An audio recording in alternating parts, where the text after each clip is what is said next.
Hello students. So students, as you know, we are studying chapter number 7, that is permutation and combination of class 11th maths book. Okay. Students, in the last part we have discussed exercise 7.1. Okay. And exercise 7.1 was based on the fundamental principle of counting. Okay. I told you how many types of fundamental principle of counting. First one was principle of multiplication and the second one was principle of addition. Okay. So now student, we will study permutations. Okay. In today's class we are going to study permutations. Okay. So our topic is permutations.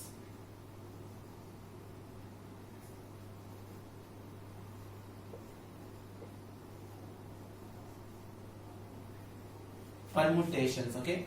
So first you should know student what is permutation. Okay. Permutation is nothing but the arrangement of object in a definite order. Okay. Arrangement of objects in a definite order means उनका जो arrangement होना चाहिए वो एक particular order में होना चाहिए. ठीक है. जब हम permutation की बात करते हैं तो हम लोग arrangement की बात करते हैं. arrangement, और आपको पता है arrangement कई तरह से हो सकता है. जैसे कि for example I have 3 letters such as A, B and C. मेरे पास 3 लेटर्स हैं और मुझे इन लेटर को अरेंज करना है प्रॉपर मैनर में. तो कितने तरीके से मैं इनको अरेंज कर सकता हूं स्टूडेंट?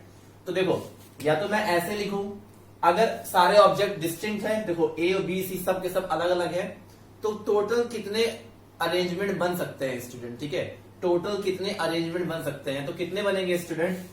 अगर मैं सभी को ले रहा हूं साथ में, सबको मैं साथ में ले रहा हूं, taken all at a time, तो अब देखो, या तो मैं A B C बना सकता हूं इससे, ठीक है, या मैं A C B बना सकता हूं इससे. ठीक है, A B C A C B. ठीक है, ऐसे ही या तो मैं इसको B C A बना सकता हूं या मैं बना सकता हूं B A C.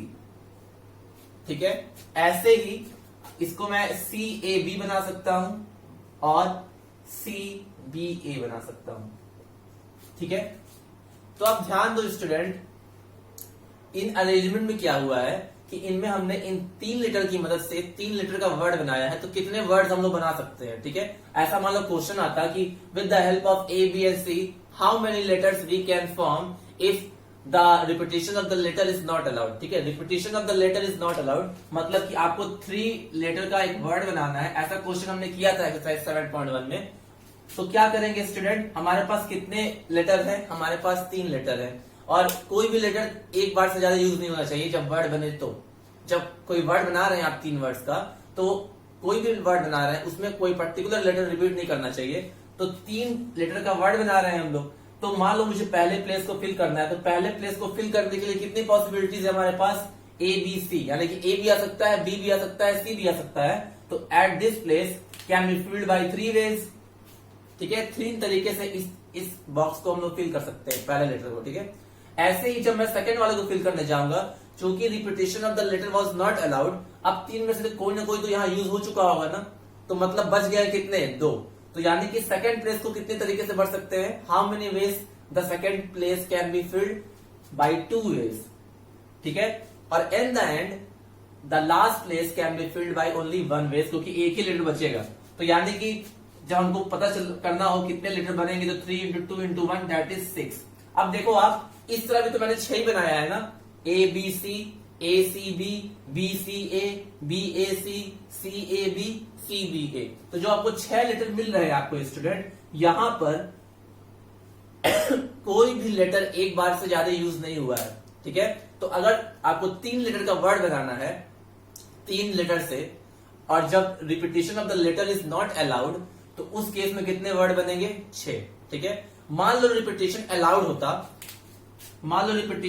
होता और तब आपको बनाना होता है 3 लेटर का कोई वर्ड. तो हमारे पास 3 वर्ड है, तो कोई भी लेटर जो यूज हो चुका है वो दोबारा यूज हो सकता है. इसका ये मतलब हुआ कि हर एक प्लेस को हम लोग 3 तरीके से फिल कर सकते हैं. मान लो इस प्लेस को आपको फिल करना है, तो इसको फिल करने के लिए 3 ऑप्शन है. सेकंड वाले को भी फिल करने के लिए 3 ही ऑप्शन है, क्योंकि रिपीटेशन अलाउड है, मतलब कि जो लेटर यूज हो चुका है वो दोबारा यूज हो सकता है. तो मतलब कि सबको फिल करने के लिए 3 वेज है. तो कितने वर्ड बनेंगे? 3 into 3 into 3 दैट इज 27. तो आप एक चीज देख रहे हो, जब रिपीटेशन अलाउड नहीं था तब कितने वर्ड बने? 6। जब रिपीटेशन अलाउड था तब कितने वर्ड बने? 27। किससे बने? 3 लेटर से 3 लेटर वर्ड। ठीक है, तो आप देख रहे हो यहाँ पे जितने भी मैंने वर्ड लिखा है, कहोगे आप कि सर सारे के सारे सेम ही है, सब कहोगे सारे के सारे सेम ही है, लेकिन सारे सेम नहीं है स्टूडेंट, सारे सेम नहीं है। Position of the letter is matter, मतलब कि कोई भी लेटर का पोजीशन मैटर करता है परमुटेशन में। जब आप परमुटेशन की बात करते हो तब आप अरेंजमेंट की बात करते हो, और अरेंजमेंट के में हमेशा उनका ऑर्डरिंग या डेफिनेट होता है, मतलब कि एक प्रॉपर ऑर्डर होता है उनका। हर एक डिफरेंट चीज अलग काउंट होगा, जैसे कि ABC और ACB कहने के लिए तो दोनों आपको सेम ही लग रहा है कि दोनों तो सेम ही है, लेकिन परमुटेशन में दोनों सेम नहीं है। सेम इसलिए नहीं है, A तो फिक्स है लेकिन B और C अपना अपना जगह चेंज कर लिए। तो यहां पे क्या होता है कि हर एक जो आपका ऑर्डर है वो मैटर करता है, हर एक ऑर्डर काउंट होता है। Each arrangement is called a permutation, इतना याद रखना। ईच अरेंजमेंट मतलब जैसे कि मान लो आपकी क्लास चलती है 8 पीरियड की, उसमें एक टीचर एब्सेंट हो जाता है, तो आप जानते हो कि हमारे फर्स्ट 8 पीरियड में ये टीचर पढ़ाते हैं। मान लो कोई एब्सेंट हो गया और उसकी जगह कोई दूसरा टीचर आया, तो फिर से 8 ही क्लास चलेगी, लेकिन पैटर्न तो चेंज हो गया ना। पहले कोई और टीचर थे सारे के सारे, और जब अरेंजमेंट लगा तो कोई और टीचर हो गए, तो मतलब कि वो अरेंजमेंट एक अलग अरेंजमेंट था, दूसरा वाला अरेंजमेंट एक अलग अरेंजमेंट था। ऐसे ही जितने भी वर्ड्स यहाँ लिखे हुए हैं, भले ही इन सब में ABC आ रहा है, लेकिन इनका पोजीशन ऑफ द लेटर अलग अलग है। कहीं B पहले आया है, कहीं A पहले आया है, कहीं B मिडिल में आया है, तो कहीं B लास्ट में आया है। तो हर एक जो अरेंजमेंट है लेटर्स का, वो एक परमुटेशन काउंट होता है। तो मतलब कि जब आप तीन लेटर से 3 डिजिट के लेटर बनाएंगे, सॉरी 3 लेटर की मदद से 3 वर्ड्स का कोई लेटर बनाएंगे, जब repetition of the word is not allowed, उस केस में कितने परमुटेशंस मिलते हैं हमको? 6, क्योंकि यहाँ पे 6 वर्ड मिले, और हर एक अरेंजमेंट मतलब कि हर एक वर्ड हमारा क्या हुआ? एक परमुटेशन हुआ। इसलिए कहा जाता है कि अगर जिसको फंडामेंटल प्रिंसिपल ऑफ काउंटिंग नहीं, मल्टीप्लिकेशन नहीं पता होता है, उसको परमुटेशन समझ में ही नहीं आएगा, क्योंकि बिना फंडामेंटल प्रिंसिपल ऑफ मल्टीप्लिकेशन के आप परमुटेशन को समझ ही नहीं सकते। बस परमुटेशन तो उसका एक पार्ट है। अगर आपको पहला ही फंडामेंटल प्रिंसिपल ऑफ काउंटिंग नहीं पता है तो आप नहीं कर पाओगे। तो बस इतना याद रखना, परमुटेशन क्या होता है। परमुटेशन में कोई भी वर्ड्स या कोई भी ऑब्जेक्ट एक पर्टिकुलर ऑर्डर में लिखे होते हैं, एक डेफिनेट ऑर्डर में लिखे होते हैं, और हर एक ऑर्डर मैटर करता है, हर एक ऑर्डर को काउंट किया जाता है। ठीक है, जैसे ABC और ACB दोनों एक ही चीज है, लेकिन उनमें लेटर का जो ऑर्डर है वो अलग अलग है, तो वो अलग अलग परमुटेशन काउंट होंगे। ये सब 6 के 6 आप देख रहे हो तो आप कहोगे तो सर इस सारे वर्ड सेम ही है, लेकिन सेम नहीं है। एक बात बताओ, क्या रेड और RDE एक ही वर्ड है? क्या ये दोनों वर्ड एक ही है? नहीं। लेटर भले ही एक यूज हुए हुए दोनों में, लेकिन दोनों वर्ड अलग अलग हैं। तो अगर दोनों वर्ड अलग अलग है तो दोनों का अरेंजमेंट अलग अलग है, और अगर दोनों का अरेंजमेंट अलग अलग है तो दोनों अलग अलग परमुटेशंस काउंट होंगे। मतलब कि ये कितने परमुटेशंस है? 2, एक ये है और एक ये है। तो मतलब कि परमुटेशन में हर एक अरेंजमेंट एक परमुटेशन, हर एक ऑब्जेक्ट का अरेंजमेंट एक परमुटेशन होता है, हर एक ऑब्जेक्ट का अरेंजमेंट एक परमुटेशन होता है। ठीक है, क्योंकि उनमें ये तो फिक्स नहीं है ना। अगर मैं ऐसे लिखूं ABC और ABC, अब दोनों सेम है तो ये दोनों एक ही कहलाएंगे, लेकिन अगर मैं ये लिखूं ABC एंड ACB, तो ये दोनों अरेंजमेंट अलग अलग है। तो अगर ये दोनों अरेंजमेंट अलग अलग है तो ये कितने परमुटेशंस हुए? 2 परमुटेशन हुए। ठीक है, तो इतना याद रखना, इन परमुटेशन अरेंजमेंट को हम लोग ध्यान में रखते हैं, और हर एक अरेंजमेंट एक परमुटेशन कहलाता है। ठीक है, क्योंकि रेड और RDE अलग एक ही वर्ड नहीं है, ये दोनों अलग अलग वर्ड है, तो अलग अलग वर्ड है तो अलग अलग परमुटेशन भी कंसिडर होंगे ये।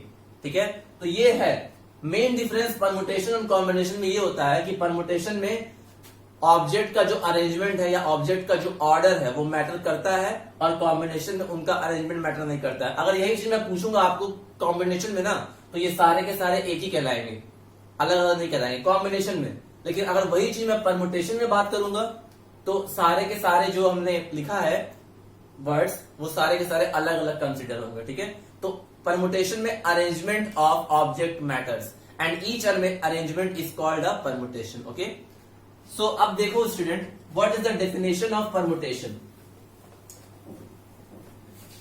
With the help of student fundamental principle of multiplication, we will be able to study the concept of permutation. Okay, fundamental principle of multiplication की मदद से ही हम लोग परमुटेशन को समझते हैं. ठीक है, अब इसका डेफिनेशन देखो. परमुटेशन, अब permutation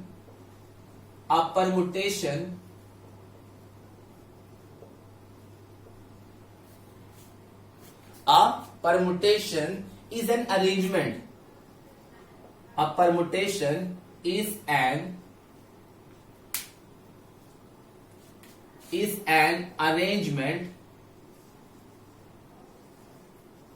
arrangement in definite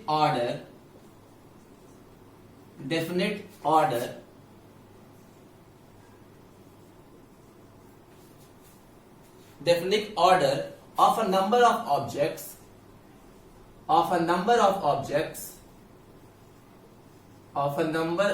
objects taken some or all at a time. जैसे कि मान लो permutation is arrangement in definite order. मैंने बोला था परमुटेशन एक अरेंजमेंट होता है जो कि एक डेफिनेट ऑर्डर में होता है. ठीक है, हर एक ऑर्डर मैटर करता है और हर एक ऑर्डर एक परमुटेशन कहलाता है. तो permutation is an arrangement in definite order of a number of object. किसका होगा अरेंजमेंट? नंबर ऑफ ऑब्जेक्ट का होगा. और वो नंबर ऑफ ऑब्जेक्ट में से हम कुछ लेते हैं, या तो कुछ लेंगे या तो सभी लेंगे. जैसे कि मान लो आपके पास ABCD है, ABCD 4 ऑब्जेक्ट्स हैं फॉर एग्जाम्पल, और इन 4 ऑब्जेक्ट की मदद से आपको 3 लेटर का वर्ड बनाना है. तो आपके पास 4 है, अब इन्हीं को हमको अरेंज करना है और उससे 3 लेटर का एक वर्ड बनाना है. ठीक है, तो 4 में से कितने लोगे? 3. तो जब 3 लोगे तो यानी कि 4 में से आपने कुछ लिया. और मैंने अगर ये बोला होता कि आपके पास 4 लेटर है, आपको 4 लेटर का वर्ड बनाना है, तो मतलब कि 4 लेटर हैं और सभी को लेना है. तो इसका यही मतलब हुआ of a number of objects taken some और ऑल एट अ टाइम. समझ में आया? इन सारे ऑब्जेक्ट्स में से को हमको अरेंज करना है, जिसमें से एट अ टाइम पे हम लोग या तो कोई कुछ लेते हैं या तो सभी लेते हैं. ऐसा भी हो सकता है कि आप चारों में से चारों को लेके अरेंज करो, या ऐसा भी हो सकता है इन 4 में से आप 1 को लेके अरेंज करो, 2 को लेके अरेंज करो, 3 को लेके अरेंज करो, 4 को लेकर अरेंज करो. ठीक है, मतलब कि जितने भी आपके पास ऑब्जेक्ट है, हाँ, उनको क्वेश्चन के हिसाब से आपको अरेंज करना है. क्वेश्चन में ये बोला जाएगा कि 4 में से 4 लेटर की मदद से आपको 2 लेटर का वर्ड बनाना है. तो इन 4 में से आप कितने लेटर को लोगे एट अ टाइम? 2 लेटर को. ऐसे ही बोला जा सकता है कि 4 लेटर की मदद से आपको 3 लेटर का वर्ड बनाना है. तो एट अ टाइम आप 4 लेटर में से कोई 3 यूज करोगे. ऐसे ही ये बोला जा सकता है कि 4 लेटर में आपको 4 लेटर का ही वर्ड बनाना है. तो मतलब कि 4 लेटर है और सभी लेने हैं, तो मतलब we have to take all at a time. तो इसीलिए लिखा गया है a permutation is an arrangement in a different order of objects taken some और ऑल एट अ टाइम. ठीक है, इतना याद रखना. इन परमुटेशन ईच अरेंजमेंट, एक चीज लिख लेना यहां पे, each arrangement is called a permutation. ठीक है, हर एक अरेंजमेंट एक क्या कहलाता है? परमुटेशंस. ये बहुत इंपॉर्टेंट है. और इसमें अरेंजमेंट होता है, परमुटेशन में अरेंजमेंट ऑफ ऑब्जेक्ट्स होता है इन अ डेफिनेट ऑर्डर. हमेशा ऑर्डर मैटर करता है इसमें. आप ये नहीं कह सकते कि ABC और ACB सेम है, ये दोनों अलग अलग अरेंजमेंट है. तो अगर ये दोनों अलग अलग अरेंजमेंट है तो ये दोनों अलग अलग परमुटेशंस काउंट होंगे. Okay, now this is the definition of permutations. Okay, अब हम लोग पढ़ेंगे परमुटेशन. उन सारे ऑब्जेक्ट का परमुटेशन क्या होगा when all the objects are distinct. मतलब कि अगर सारे ऑब्जेक्ट अलग अलग हो, जैसे कि यहां पर है, अगर सारे ऑब्जेक्ट अलग हो तो उनका परमुटेशन क्या होगा. ठीक है, तो I hope this is clear to you. A permutation is a arrangement in a definite order of a number of object that in which we have to take some or all at a time. ठीक है,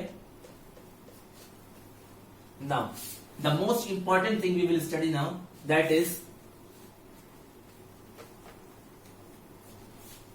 permutation when all the objects are distinct. मतलब कि अगर सारे object distinct हों तो उनका permutation क्या होगा. ठीक है, permutations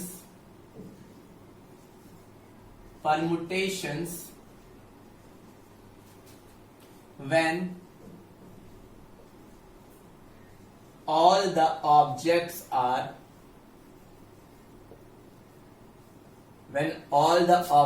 are distinct. Okay, distinct. ये पहला है, और इससे रिलेटेड जो थ्योरम है वो है हमारा थ्योरम नंबर 1. ठीक है, जब सारे ऑब्जेक्ट डिस्टिंक्ट होते हैं तो उस केस में परमुटेशन क्या होता है वो इस थ्योरम की मदद से पता चलेगा. ठीक है, so what is the theorem? The number of permutation, the number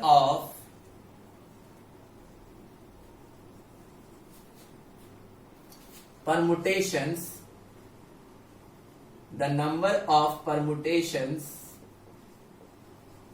of n objects, of n different objects, okay, of n different objects,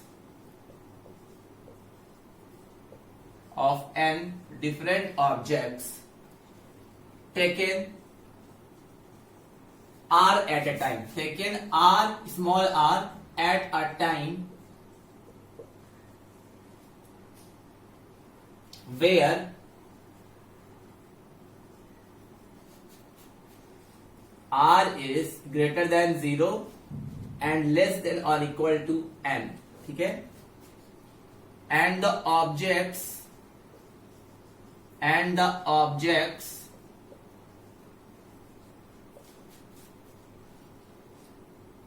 don't repeat, is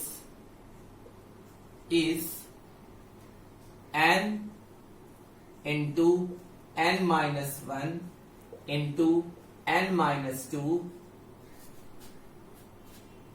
into and so on into n minus r plus 1. ठीक है, this is the theorem.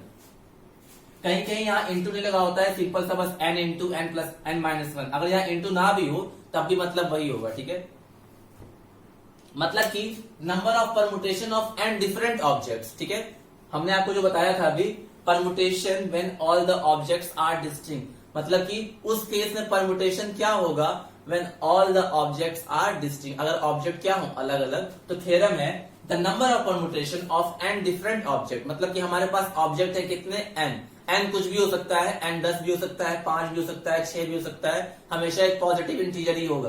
क्योंकि जब भी हम object को count करते हैं तो ऑब्जेक्ट ना तो कभी 0 होगा ना तो कभी नेगेटिव होगा. ठीक है, ऑब्जेक्ट ना तो कभी 0 होगा ना तो कभी नेगेटिव होगा. ठीक है, तो उस केस में n की जो वैल्यू है वो 1 के बराबर या 1 से बड़ी कुछ भी हो सकती है. ठीक है, means n can be a natural number. ठीक है, तो हमारे पास n डिफरेंट ऑब्जेक्ट है, n की जगह कुछ भी हो सकता है, like 5, 10, 15, 20 and so on. Taken r at a time, मतलब कि हमारे पास n ऑब्जेक्ट है और n में से कोई r ऑब्जेक्ट एक टाइम पे हमको लेना है. अब उस r की जो वैल्यू है वो कहां से कहां लाई कर रही है, 0 से बड़ी होनी चाहिए और n या n के बराबर या उससे छोटी. मतलब कि अगर आपके पास 10 ऑब्जेक्ट है तो एट ए टाइम या तो आप कोई एक ऑब्जेक्ट लोगे या 2 लोगे या 3 लोगे या 10 भी ले सकते हो, लेकिन 0 नहीं लोगे. तो मतलब कि जो आपको लेना है, तो अगर आपको लेना है ऑब्जेक्ट्स, मान लो आपके पास फॉर एग्जाम्पल मान लो मेरे पास 5 ऑब्जेक्ट्स हैं A B C D E, इनमें से मुझे कोई 3 लेना है. तो हमारे पास टोटल ऑब्जेक्ट कितने हैं 5, यानी कि n इक्वल टू 5, और इसमें हमको लेना कितना है at a time r equal to 3, मतलब कि कोई 3 लेना है और उनका क्या बनाना है, परमुटेशन बनाना है. ठीक है, तो ये r इक्वल टू 3 भी हो सकता है, इन पांचों में से कोई एक भी ले सकते हैं हम लोग, इन पांचों में से कोई 2 भी ले सकते हैं, इन पांचों में से कोई 3 भी ले सकते हैं, 4 भी ले सकते हैं, 5 भी ले सकते हैं. क्या 5 से ज्यादा ले सकते हैं हम लोग? जब 5 ऑब्जेक्टिव है तो 5 से ज्यादा तो ले नहीं सकते. मतलब कि मैक्सिमम कितने के बराबर ले सकते हैं, n के बराबर, और मिनिमम 1 के बराबर. ठीक है, अगर 0 लेंगे तो उस केस में भी होता है कुछ, वो आपको बाद में समझ में आएगा. तो मतलब number of permutation of n different object taken r at a time. Taken r at a time का मतलब या तो हम जितने ऑब्जेक्ट हैं उतने पूरे ले लें एट अ टाइम पर, या उससे थोड़े कम ले.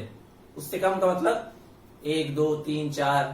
ठीक है, and the objects don't repeat, मतलब और फिर जब परमुटेशन निकाल रहे हैं तो उस केस में जब हम लोग परमुटेशन बना रहे हैं तो एक ऑब्जेक्ट एक से ज्यादा बार नहीं आना चाहिए, मतलब कि ऑब्जेक्ट्स डोंट रिपीट। तो उन सभी नंबरों का जो परमुटेशन होता है वो क्या होता है, n into n plus n minus one into n minus two into and so on n minus r plus one. ठीक है, तो आप एक बात बताओ कैसे करेंगे so student, how we will prove it. अब देखो,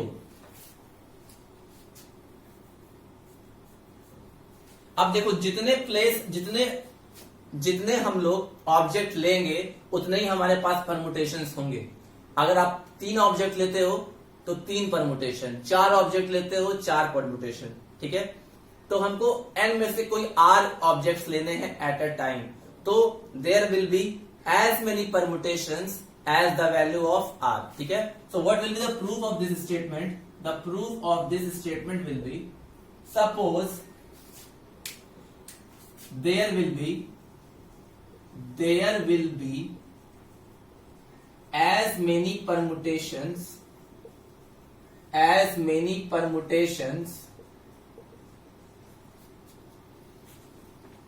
as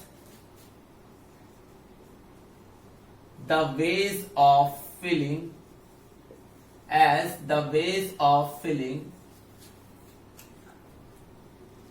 in r vacant places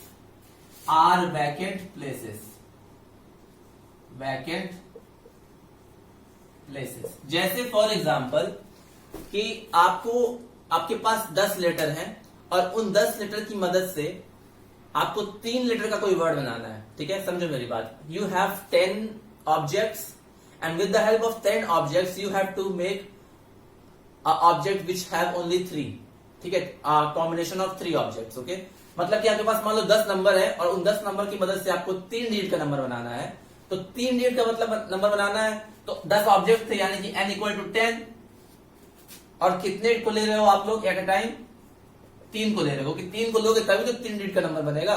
तो जितने को लोगे उतना ही तो प्लेस फिल करोगे। अगर आपको 3 डिजिट का नंबर बनाना है तो आपको 3 प्लेस फिल करना पड़ेगा उन डिजिट को लेकर। अगर आपको 4 डिजिट का नंबर बनाना है तो आपको उन सारे डिजिट को लेकर 4 डिजिट का नंबर बनाना पड़ेगा। तो मतलब कि n में से जितने भी ऑब्जेक्ट्स हम लोग लेते हैं, यहाँ पे n में से कितने ऑब्जेक्ट ले रहे हैं, r, तो उतने, उसका ये मतलब हुआ कि हमको उतने ही प्लेसेस को फिल करना है। ठीक है, उतने ही प्लेसेस को फिल करना है और हर एक प्लेस को फिल करोगे तो आपको एक परमुटेशन मिलेगा। हर एक प्लेस को फिल करोगे तो आपको एक परमुटेशन मिलेगा। ठीक है, इसीलिए लिखा गया है there will be as many permutation as the ways of filling in r vacant place। कहीं पर उतने ही परमुटेशन होंगे जितने वे होंगे r vacant place को फिल करने के लिए। ठीक है, अगर आपको 3 डिजिट का नंबर बनाना है तो 3 डिजिट को फिल, वो इन 3 डिजिट को फिल करने के वेज के बराबर होगा। ठीक है, तो पहले आप ये लिख लो स्टूडेंट।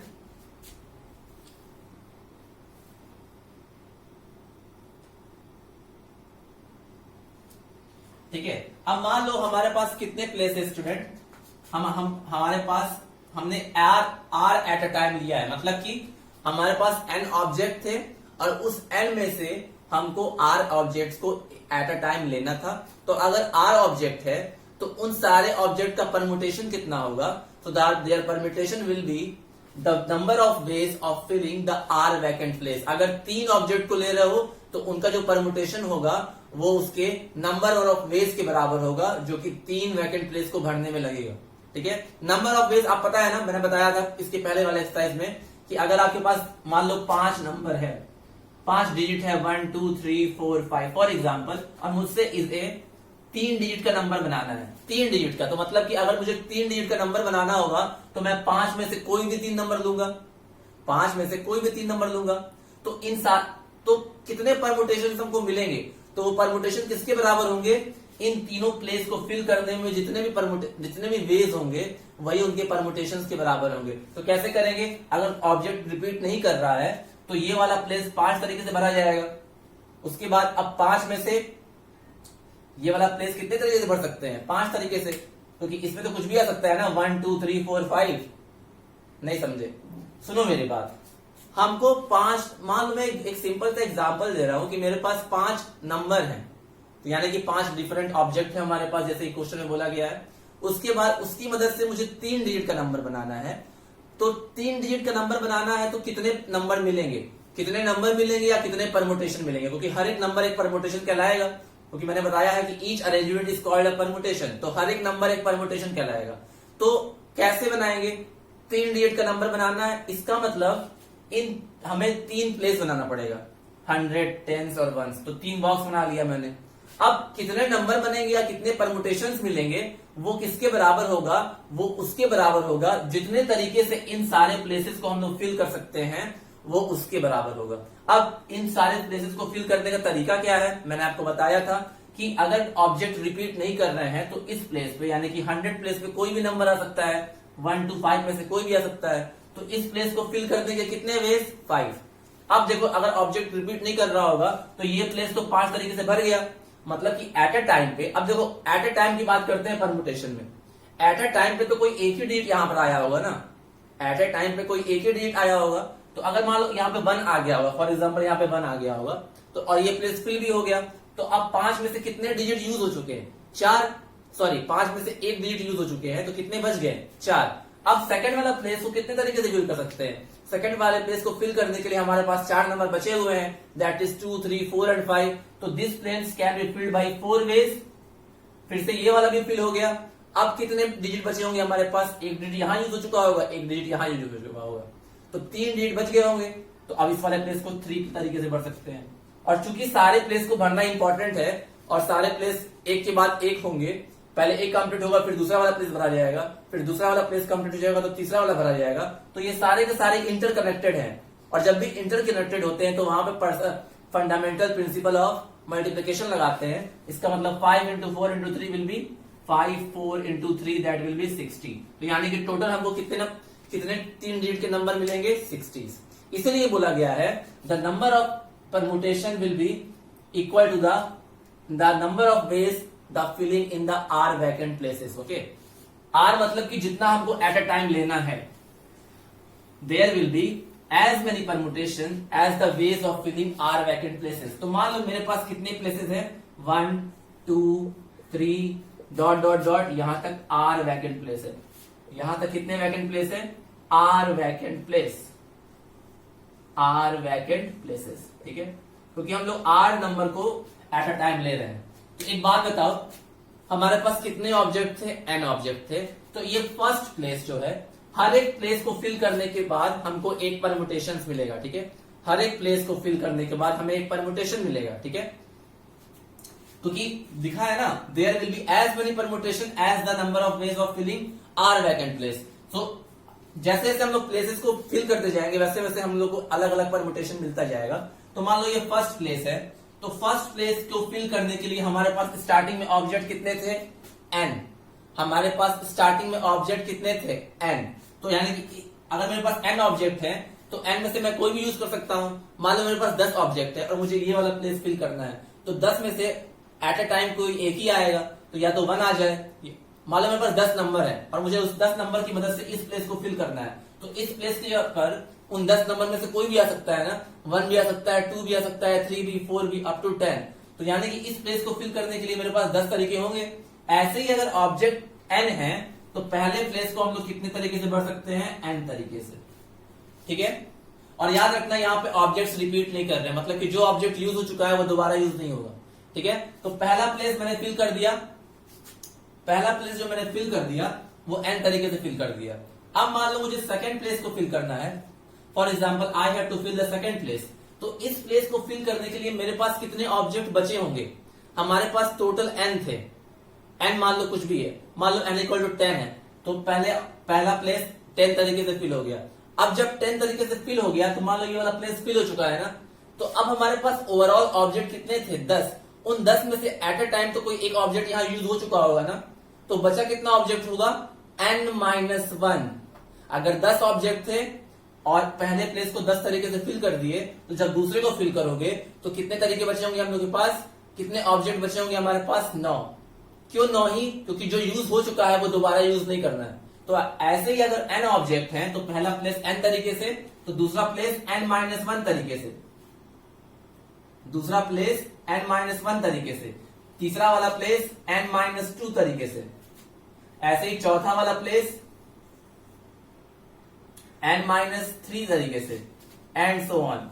ऐसे ही ये तो R वैकेंट प्लेस है ना, इसका मतलब जो लास्ट वाला प्लेस है वो आरवा प्लेस होगा।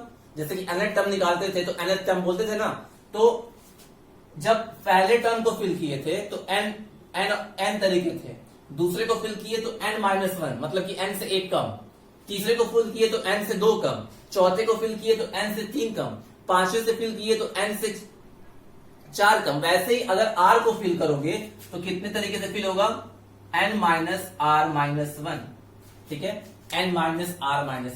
बहुत सिंपल है। अगर आप एक पैटर्न देखो, जब पहला प्लेस को फिल किए थे तो हमारे पास n ऑब्जेक्ट थे तो n तरीके से फिल हो गया।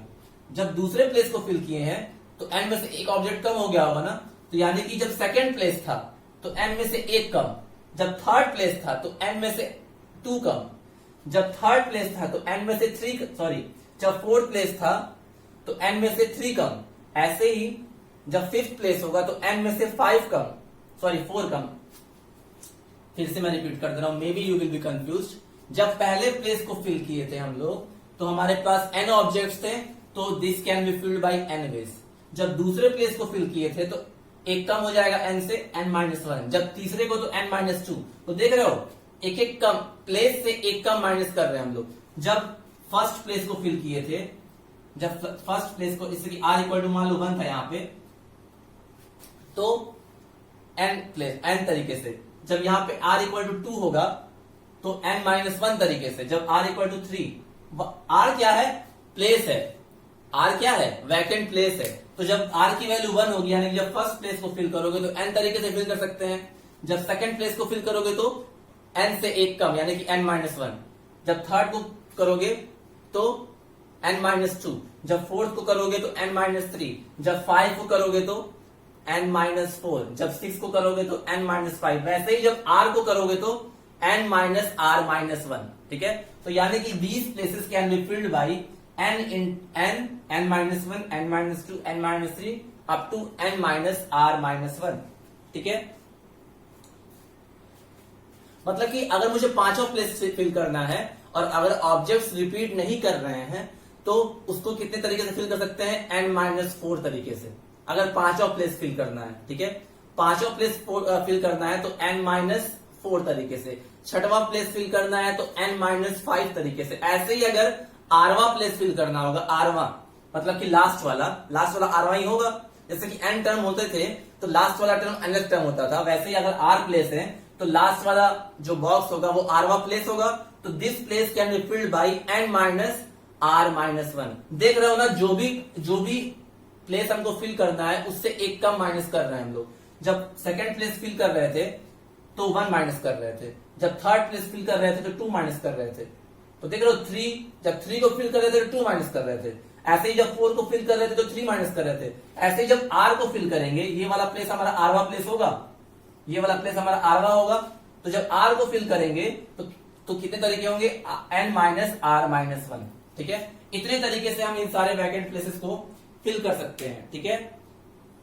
Okay, so the number of veg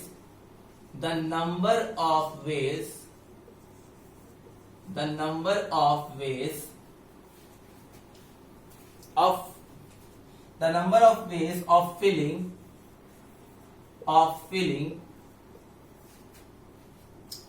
r vacant place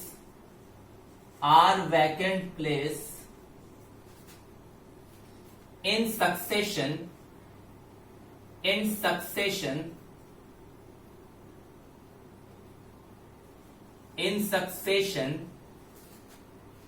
is, अब देखो सारे प्लेस है, मान लो 3 प्लेस होता तो 3 प्लेस के वेज आपस में मल्टीप्लाई हो जाते। ऐसे ही अगर r प्लेस है तो ये सारे के सारे परमुटेशन आप में क्या हो जाएंगे, multiply is n into n-1 into n-2 into dot n into n-r-1, ठीक है।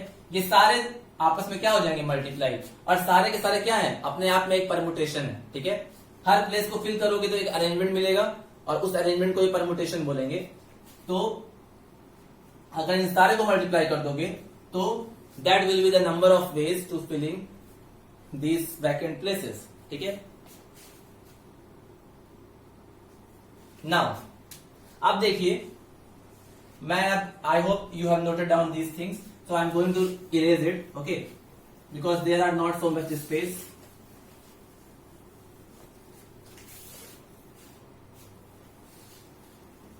उन सारे को मल्टीप्लाई कर दिया था मैंने. तो अभी मैंने बताया था कि number of permutation, the number of permutation will be equal to the number of ways to filling the are vacant places.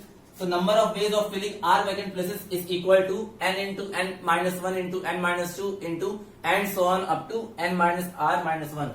So the number of, इसके बाद मैं यहां लिख रहा हूं, so the number of permutations, the number of permutation of n different objects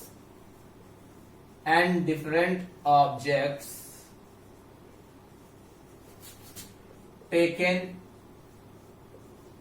r at a time will be equal to the number of ways of filling are vacant places. ठीक है, ठीक है. The number of permutation of n different objects taken r at a time, ठीक है, is equal to the number of ways of filling r vacant places when the objects don't repeat. Okay, तो यानी कि number of permutation of n different object taken r at a time किसके बराबर होगा? Number of veg के जो कि r vacant place को फिल करने में लग रहा है. तो number of ways of filling r vacant places was n into n minus 1. ठीक है, तो हम लिख सकते हैं so the number of permutations, थोड़ा सा ये समझने लायक है, एक दो बार देखोगे समझ में आएगा. सो the number of permutation of n different objects taken r at a time will be equal to n into n minus 1 into n minus 2 into and so on into n minus r. इसको जब solve करोगे student तो n minus are plus 1 आएगा. ठीक है, इसके बराबर हो जाएगा. सो the number of permutation of n different objects taken r at a time will B, अगर आपके पास n ऑब्जेक्ट्स है तो उन सारे ऑब्जेक्ट का नंबर ऑफ परमुटेशन जब उसमें से r को एक टाइम में लिया गया होगा तो किसके बराबर होगा? Number of filling r vacant places. अगर n ऑब्जेक्ट हैं और n ऑब्जेक्ट में से कोई r ऑब्जेक्ट आप एट अ टाइम लेते हो तो उन सभी ऑब्जेक्ट्स का नंबर ऑफ परमुटेशन किसके बराबर होगा? r वैकेंट प्लेसेस को फिल करने का जो वेज होगा उसी के बराबर होगा. और वेज क्या आया था? n इंटू ये वाला, देखो ये क्या था, ये वेज जो थे बॉक्स वाला मेथड, हर एक बॉक्स को फिल करने का नंबर ऑफ वेज है. और चूंकि r वैकेंट प्लेस है तो r वैकेंट प्लेस को फिल करने के कितने तरीके हैं? n into n minus 1 into n minus 2 and so on n minus r plus 1. तो यही हमारा नंबर ऑफ परमुटेशंस के बराबर होता है. याद रखना यहाँ पे ऑब्जेक्ट्स रिपीट नहीं कर रहे हैं. ठीक है, यहाँ पे ऑब्जेक्ट्स रिपीट नहीं कर रहे हैं. ये पहला थ्योरम है. दूसरा थ्योरम होगा जब ऑब्जेक्ट्स रिपीट करेंगे. ठीक है, जब ऑब्जेक्ट रिपीट करेंगे तो उस केस में दूसरा फॉर्मूला होता है. अब देखो स्टूडेंट, अब हर जगह हम ये चीज तो नहीं लिखेंगे ना कि number of permutation of n different object taken r at a time. तो इसको मिनिमाइज करने के लिए हमने एक सिंबल दे दिया P का. P का हमने एक सिंबल दिया और इस P को क्या बोलते हैं हम लोग? परमुटेशन. ठीक है, तो इस ये जो मैंने लिखा है so the number of permutation of n different objects taken r at a time, इसको रिड्यूस करके एक फॉर्मूला जनरेट किए जिसको रिप्रेजेंट किससे करते हैं? N P R. P के इस साइड ऊपर में n और P के नीचे में r, इसको बोलते हैं NPR, which is equal to n minus 1 n minus 2 dot dot dot n minus r plus 1. So this is the formula of the permutation of n different object taken r at a time. इसको बोलते क्या है? Permutation of n objects taken r at a time. जो मैंने लिखा है ये चीज वही चीज है। The permutation of n different object taken r at a time कैसे रिप्रेजेंट करेंगे, एनपीआर। इसका मतलब यही होता है। फिर से मैं रिपीट कर दे रहा हूं, the meaning of NPR is the permutation, P for permutation, the permutation of n different object taken r at a time will be equal to n into n minus 1 into n minus 2 and so on n minus r plus 1। ठीक है, तो this is the formula of permutation. This is the first theorem. ये बहुत useful है। ये वही है, ये बिल्कुल फंडामेंटल लॉ ऑफ मल्टीप्लिकेशन ही है। फंडामेंटल लॉ ऑफ मल्टीप्लिकेशन ही है। इसीलिए कहा जाता है कि फंडामेंटल लॉ ऑफ प्रिंसिपल जो होता है, फंडामेंटल प्रिंसिपल ऑफ काउंटिंग, जो फंडामेंटल प्रिंसिपल ऑफ काउंटिंग था मल्टीप्लिकेशन और एडिशन वाला, that is the backbone of permutation and combination. अगर आपको वो समझ में नहीं आएगा तो आपको ये भी समझ में नहीं आएगा। So that's why you should watch part 1 and part 2 to understand fundamental principle of multiplication and addition. ठीक है, यहाँ पे मल्टीप्लिकेशन यूज हुआ है, so please note down it.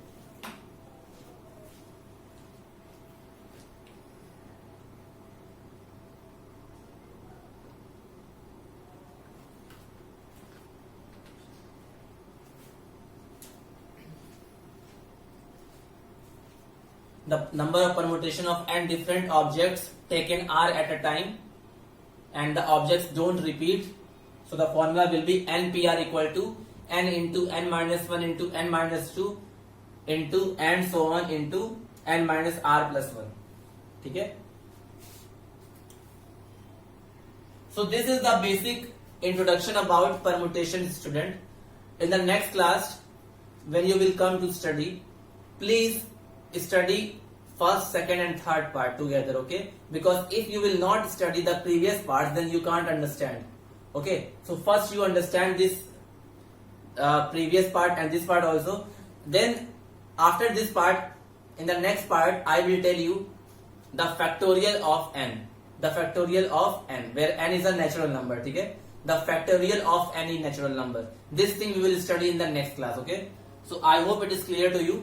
So whatever things is left in the this chapter, that we will discuss in the next part, okay? When I will tell you about factorial, so with the help of factorial you can easily solve exercise 7.2, क्योंकि 7.2 में केवल factorial वाले questions ही हैं। ठीक है, तो वो तो आराम से हो जाएगा। कल हम लोग factorial के बारे में पढ़ेंगे and we will study the formula of NPR। एक फॉर्मूला होता है NPR का, वो हम लोग पढ़ेंगे, उसका प्रूफ पढ़ेंगे। ठीक है, so I hope whatever things I taught you that is clear to you. Next thing we will discuss in the next class, okay? So till then students, have a nice day, take care, thank you.